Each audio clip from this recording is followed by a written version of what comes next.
영어로 포맷이라 하잖아. 형태가 중요해. 답안지가 왜 앞에 세 줄이 끄서져 있는지 맹택 없이 끄서져 있지는 않을 거라 이 말이에요. 세 줄이 끄서져 있는지 잘 보고 하시고 문제 딱 1번 쓰고 한 줄만 쓰라 했어. 한 줄만. 다른 거 다 쓸 필요 없어. 한 줄만 쓰고 문제가 너무 길다 보면 키워드만 쓰면 되고 키워드만 쓰면 돼요. 그냥 그분들이 문제 있진 않아. 채점 내신 분들이. 그러고 나서 답을 하나 꼭 넣어줘야 했어. 답을 하나 넣으면 10문제 쓰면 10줄이 그냥 날로 먹어본 거잖아요. 근데 그게 중요한 것이 아니라 이렇게 하다 보면 어디서부터 답인지를 몰라. 헷갈려. 채점 내는 사람에 대한 A예요. A. 날로 10페이지는 10줄을 먹는다 이런 것이 아니라 이렇게 중간에 우리는 이제 한 페이지 쓰는 연습을 하다 보니까 그래도 좀 답답하거든요. 근데 답을 딱 쓰고 나서 여기에 써지는 것들 여기는 1번, 여기는 가로 1번, 이렇게 동그라미 1번 이렇게 쓰라고 해 이제 아예 이런 식으로. 아니면 여기다가 동그라미 1번을 쓰고 이렇게 한 단계씩 뒤로 떼도 되고 이런 식으로 써도 되고 칸이 써져 있는 의미가 다 있다니까요. 그렇게 쓰는데 시점짜리는 답안지 형태라고 있잖아요. 처음에 들어갈 때 뭐라고 써? 처음에 들어갈 때 그렇지. 개요 쓰지 말라고. 개요 쓰지 말라고. 하다못해 쓸 말이 없으면 정의 이렇게 했었는데 무엇의 중요성, 무엇의 필요성, 무엇의 도입 배경 아예 거기서 물어본 말 있잖아. 거기에 키워드를 해갖고 바로 들어가라고. 그래야 시점짜리는 한 페이지만 딱 쓰고 이렇게 끝낸다니까.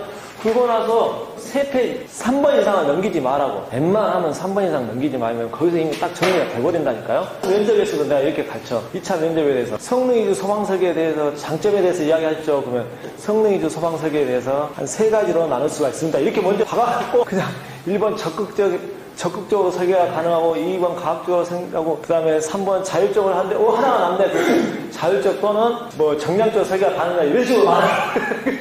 일단 3개 이렇게 3개로 표현할 수 있습니다. 이렇게 하면 굉장히 좋아라 한다니까. 이 사람이 좀 아는구나 이렇게 표현한다니까. 이게 면접의 기본이에요. 면접의 기본. 뭐든지 항상 이 3개 하고 이렇게 웬만하면 3개로 하고 안 그러면 또 2줄 이상 넘어가지 말아요. 이렇게 1번에 대해서 설명할 때 2줄, 2번에 2줄 이렇게 넘어가지 말고 이렇게 쓰고 중간에 그림 그리고 이게 답안지 형태라니까 포맷. 이것을 계속 맞추니까 답안지 우리 보는 나중에 좀 필요한 200점 문제 같은 거 답안지 아니면 필요한 답안지 PDF 파일로 줄 테니까 한번 봐보시라고. 전부 그렇게 웬만하면 그렇게 쓰는 거 있어. 그림도 넣고. 그렇게 하고 두 번째가 뭐래? 두 번째가 분량이에요. 분량. 다른 거 필요도 없어. 분량. 즉 10점짜리 한 페이지만 써도 충분해. 한 페이지 이내만 써도. 옆에 문제 2개 나왔죠. 마지막에 이렇게 나와서 하는데 여기까지 와갖고 했다 그러면 한 줄이 남았다면 한 줄 밑에다 끝 쓰면 되고 여기까지 와갖고 했다 그러면 여기 옆에다 끝 쓰면 돼. 그냥 한 페이지만 쓰면 돼. 한 페이지만. 괜히 또 뒷장 계속 이렇게 하고 넘기지 말고 그래프 그리면 뒷장 계속 하고. 그러니까 이게 계속 연습을 하면은 이게 맞춰진다니까요. 그런 연습을 하라고 맨날 편하게 공부한다고 앉아갖고 책만 읽고 있어. 편하게 공부한다고.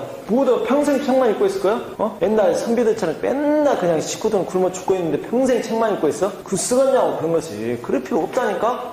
빨리 답안지 쓰는 걸 해갖고 가버려야지. 분량. 그리고 10점짜리는 한 페이지만 쓰면 되고 25점짜리는 제일 자신 있는 것만 3페이지 쓰라게. 여기서부터 쭉. 그리고 딱 넘어오기면 여기서부터 쭉 해가지고 여기서 끝. 3페이지 쓰는. 그러고 나서 딱 넘기면 여기서부터 쫙 끝. 끝. 제일 자신 있는 것만 3페이지 쓰고 나머지 2페이지 쓰면 9페이지 딱 끝나고. 그럼 시간에 대한 부담감은 전혀 없어. 많이 쓰려고 노력할 필요 없고. 그래서 결론부터 쓰라 그냥. 우리 시험 문제 이렇게 하다 보면 결론부터 쓰는 사람 있어요. 이미 중간에 틀을 만들어갖고 무슨 문제 하면 그래 여기다 틀에다 넣어버려야지 이렇게 해갖고. 그게 지식을 표현하는 노하우라니까. 노하우. 그 틀 모양 있잖아 이런 거. 그런 것을 미리 막 알아갖고 그래서 PT 잘하는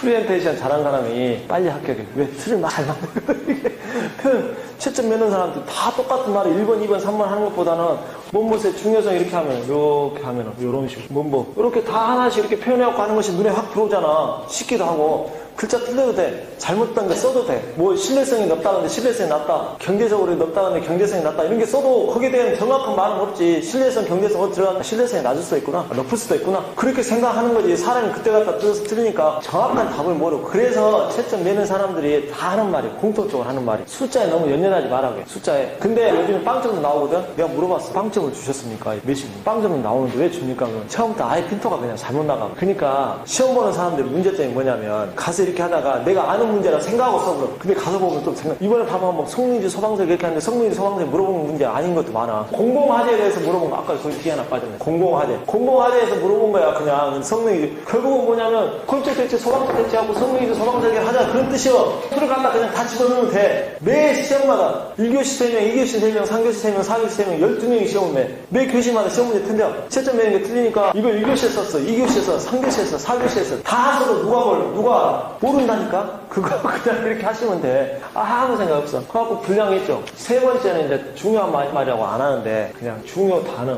이렇게 쓰면 모르고 키워드라고 또 알아먹고. 우리나라 쓸데없는 영어를 너무 많이 쓴다니까. 그잖아. 핵심 단어 막 이렇게 이름만 모르고 잘 모르는 것만 이렇게 멍하니 있고 키워드 자연말에 중요한 말이 뭐야? 자연말 하면 그렇지! 열축적이 중요한 키워드라니까 이게 핵심 단어가 되는 거예요. 그런 말이 꼭 들어가야 된다니까. 방열, 단열도 들어가지만 당연히 열축적에 들어가야 된다. 그런 거 있잖아요. 그런 내용 같은 거 꼭 들어가야지. 들어갈 단어들이 꼭 있어야 된다고. 지금 여기에 계신 분들 착각을 한 게 뭐냐면 시험장에 가면 다 우리처럼 쓸 거라고 생각하면 안 돼. 더 못 쓴 사람이 훨씬 많고 우리 그 많은 사람이 이제 여기서 내가 잘 쓴 사람들 답안지 뽑잖아요. 어마어마하게 시간 걸려. 그러니까 다음 주부터 뭐 시험을 본다든가 뭐 아니면 뭐 이렇게 좀 이따 뭐 시험을 본다든가 이렇게 하잖아요. 그러고 나서 문제를 딱 고르잖아요. 답안 잘한 문제를 고르잖아요. 너무 힘들어. 한 시간 안에 여기 뭐 한 수명 뭐 사람들 답안지를 싹 골라갖고 하는 것이 너무 힘들어. 거기서 계속 막 이렇게 골라갖고 발이 그 한 시간에 또 출력까지 싹 해야 되잖아요. 싹. 너무 힘들어. 근데 채점 다른 데 가서 채점 많이 보면은 못하는 사람이 더 많거든. 그런 게 이렇게 하다 보면 잘 쓰면 돼. 잘 쓰면 잘 썼네 이렇게. 그래서 그런 내용 같은 거. 이 정도만 알고 가면은 충분히 이게 답안이 형태가 중요하다니까. 왜 중요하다고? 저를 채점을 잘 해주십시오 이렇게 하는 것들이 중요하다고 그 말이죠. 그래서 이런 거 지금 이 반은 굉장히 중요한 말이에요.